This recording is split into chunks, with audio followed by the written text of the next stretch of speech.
Welcome to another episode of Hello Again Wednesday with Brent Miller. Each Wednesday you can join in as a special guest. Answer with the question of the day. Listen to life stories. Follow him on Spotify or your favorite podcast platform. On Facebook. Or his YouTube channel, Brent Miller, What's on His Mind. And now this week's episode 128. Practice makes perfect. And now. All right, it is Hello Again Wednesday. This is episode number 128. And as you can see, I am in my office. It has been quite a while since I made my office the Hello Again Wednesday studio. And so I just want to thank you for being here today. Thanks for being with me as you join in as and you are always considered my special guest as you join in. And I ask that you do a couple of things. Please share these videos. Please share with other people in such a way so that they can join in. I always have a question of the day. They can join in the conversation. I love reading them, sharing them, and passing them down along the way. Please do that with as you watch here on Facebook, or if you see it as on Spotify or any other podcast platform. Like it was said, just join in along and have others be considered my special guests also. If you ever want to be a live, I see you clicking on, but if you ever want to be live and use your camera, we'll make a connection here and you will be my live guest. Maybe we can even do a segment that you would love to talk about. I would love to do a live interview segment where you can ask me questions, or I'll go off of your question and we will interview together as my special guest. So the question of the day, it's actually a twofer, okay? A twofer meaning two questions. What do you practice? Does practice help? You notice early on at the very beginning, it was practice makes perfect. And so for me, I'm one of those, I believe kind of like old school thing, practice what you preach. I believe that stuff like that is very important, that we practice what we preach, meaning what you say is what you should practice. And if you say something, practice what you're saying, okay? Unless, and this popped in when I first started preparing for today's episode, this is one of the first things that popped into my head. If you practice evil, if you practice hateful speech, if you practice tearing down people, you know what? You just need to be kicked off the team, because when you practice, you're usually on a team. You need to be kicked off the team. Don't be one that practices evil or hatred or tearing down other people. Don't practice that. Okay. I saw an article this past week, I think it was, where I was doing some reading and something caught my eye. And for me to read, it really has to catch my eye. I don't know about you guys, but it has to catch my eye. And it dealt with a ball game.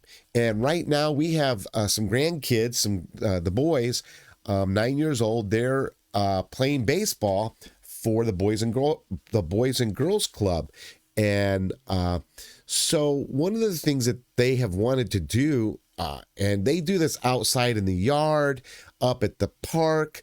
We now go down to the Boys and Girls Club ball diamond and practice there. It's easier to get onto the diamond and play practice. But they would practice such things as we've done tennis, we've done the what would be paddle ball. But we also have done baseball, football, soccer. They're doing all kinds of things where they're practicing, and basketball outside on the driveway, and they're doing all kinds of practicing. Well, now the boys are practicing baseball. So I saw this article last week, as I was saying, and it's about parents, grandparents, others that are watching their kids or grandkids or nephews and nieces or whatever play baseball. and I believe it's out in New Jersey. And what takes place is they are badgering the umpires. They're name calling the umpires. Some people think that is so cool to do that from the stands, yelling and screaming. Now, I'm for cheering. I'm for cheering for your kid or whatever as they're doing. I also believe in good sportsmanship where, you know what, there's kids that are just learning how to play baseball.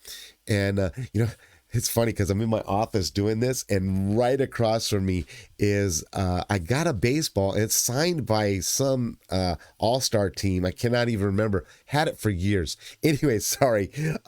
And so don't be those people that are in the stands yelling and screaming profanities or calling up umpires' names. That's what these people were doing.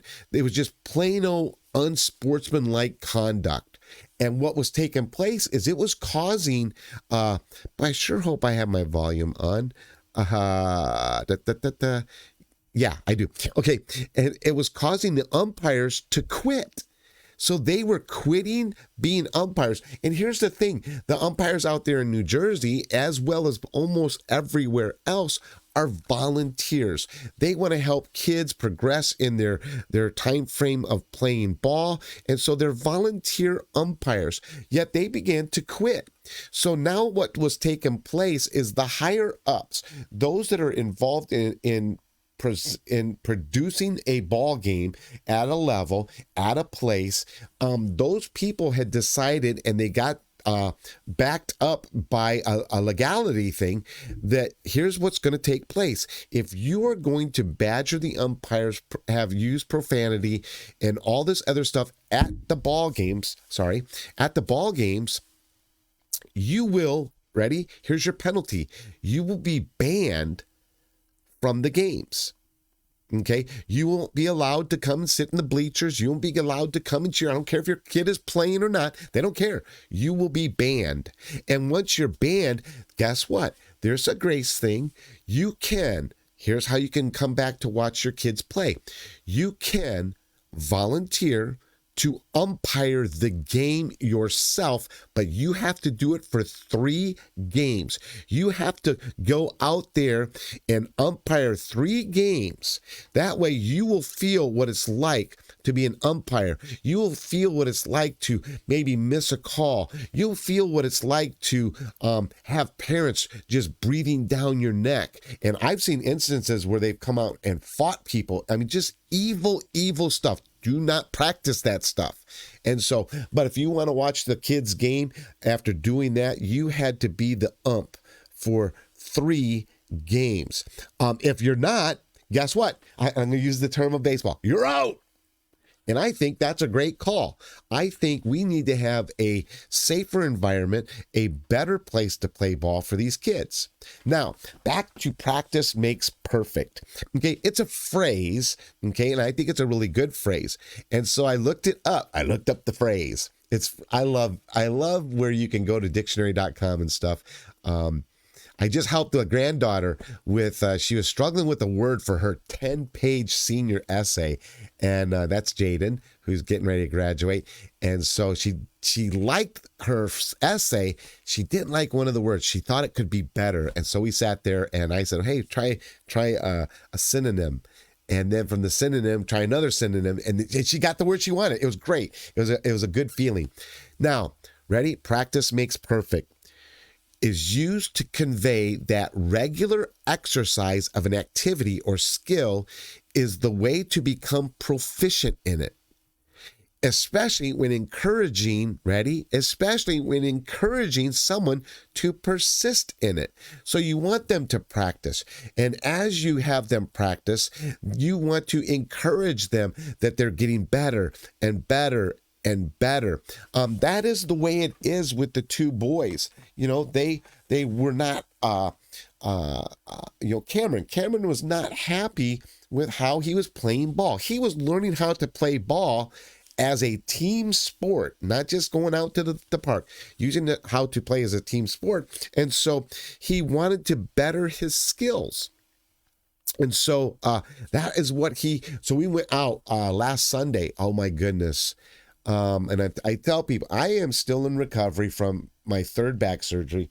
And so I went out and we're at the Boys and Girls Club and we're practicing batting.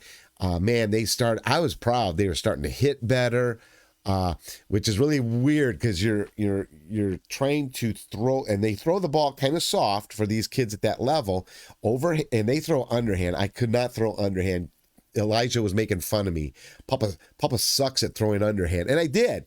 But once I started throwing overhand, I was getting the ball across the plate, and we were having fun with it. They were starting to hit a whole lot better, and it was a lot of fun. They were happy.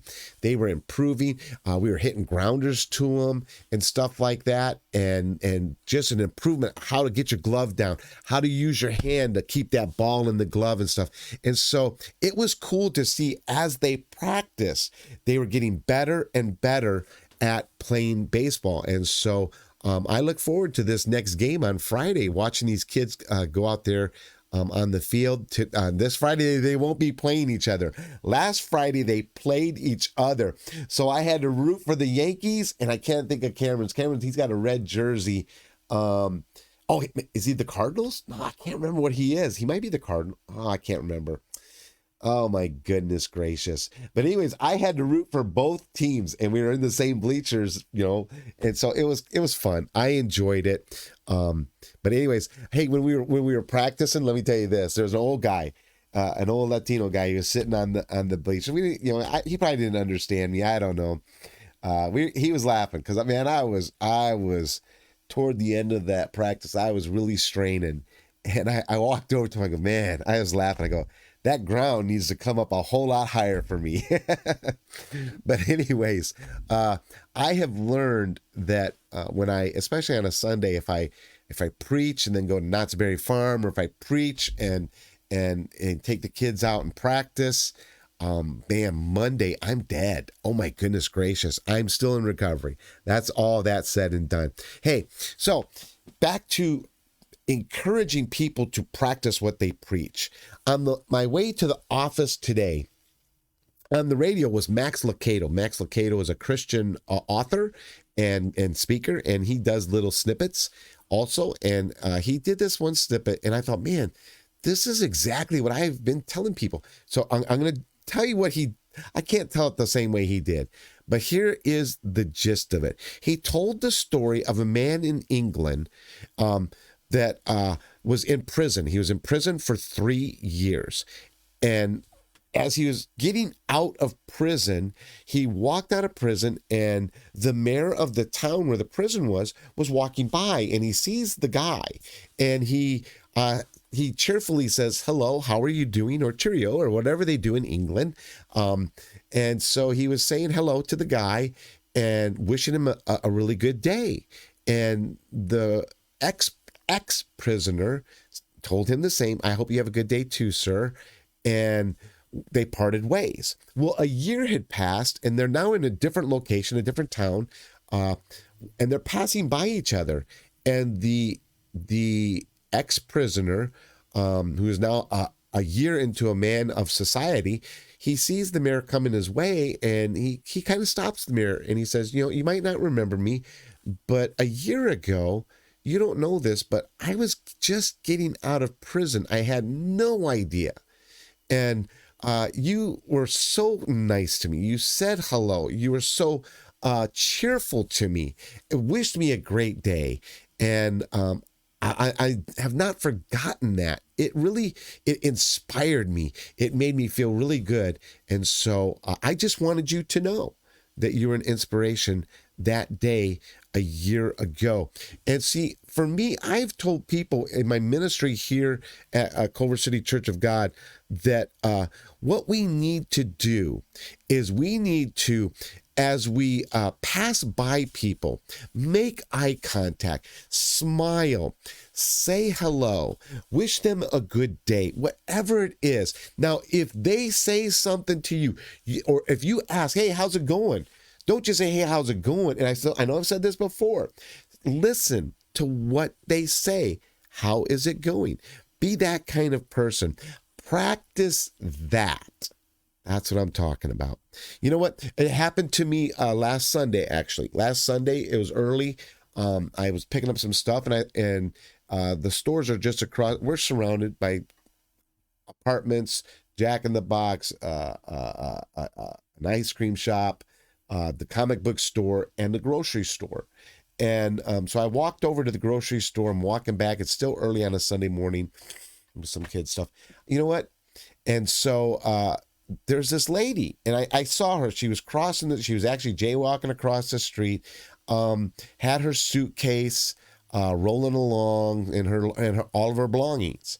And as we, I got across the street, and she was actually waiting to go across to Jack in the Box now. And so we met, and we made eye contact, just like what I'm talking about. And she beat me to the punch. She said, "How are you doing?" She goes, "Hello, sir." And I went, "Hello, how are you?" And she goes, "I'm well. God bless you." And I'm like, oh my goodness. She said it before I could even say anything. And so we're in this conversation real quick before the light changes for her to cross the street. And I just, conversation. I go into church, and lo and behold, later on that morning, she walks in and checks out the service, And so practice what you preach. Okay. They say, and I'm about ready to close. They say, as I was preparing for this, they said that practice actually makes progress, not perfect. And I'm like, you know what? You're only an inkling right, because practice is progress. As I told about the boys, as you practice, you get better, and you progress better and progress better and progress better. But we should never forget the end result. The end result as we practice should be to be perfect. And some of you are like, oh, no. Oh, yeah. Practice to be perfect. And I'm going to put this for me in a spiritual context. And that is, you know what? As a Christian, you strive for perfection, the perfect holiness, righteousness. And so one day, I might mess up here on earth on my times and not be perfect, but one day I will be perfect with a perfect Heavenly Father, with a perfect Savior, Jesus Christ, and with other perfect saints. And so I am striving, I practice to meet that perfect day, and I hope you do too. I'd love to see you in heaven. Hey, you know what? And before I go in with my closing announcements, ready? You notice I'm not talking funny. I'm not talking funny. It's not your volume. I have caught a cold. I am battling it. I am drugged up at night trying to make sure this goes away. But it does wear you down that way also. So hey, pray for me if you would, please. I'd appreciate it. Bible study is at 5:30, and Pastor Mark and Cindy, they are back at the helm of the Zoom portion of it, and they are leading our Bible study. I believe we're going to be back into the book of Mark, maybe around chapter 4, chapter 5. And so please join us 5:30 Pacific time. And there might be a new Zoom link, or it might be the old Zoom link. If you need it, let me know. I'll try and hook you up with Cindy to get that Zoom link. If you cannot join us today at 5:30, or if you can't join us, because we do this on Culver City Church of God Ministries on our Facebook page and our website, culvercitychurchofgod.org. If you can't join us live at 10:45 Pacific time on our church service, check out a church near you. Check and see what's happening at their Bible study. Be with friends, eat together, practice what you preach, be a good sport. Don't worry, even on your bad days. Guess what? That church shouldn't call you out. They should be there for you. And we'll be here for you. I will be here for you. Make sure you keep doing that. Let's click the likes and the shares. Don't forget the 2 for question of the day. What do you practice? Put it in the comments, please. Write a story. Does practice help? If you're watching on any of those other platforms, YouTube or the podcast stations, please share. Please encourage people to. I know you can share. Please share and encourage others to join in. You know what? Thank you for being my special guest today. If you're new, Keep clicking, keep listening. I really appreciate it. And as always, remember to give somebody a hello again handshake, or a hello again hug, or just a good old hello again. Hello again. And so join me next week on Hello Again Wednesday. Thanks for watching or listening to this week's episode of Hello Again Wednesday with Brent Miller. Each Wednesday you can join in as a special guest. Answer along with the question of the day. Listen to life stories. Follow him on Spotify or your favorite podcast platform. On Facebook. Or his YouTube channel, Brent Miller, What's on His Mind. Please join him next Wednesday for another episode.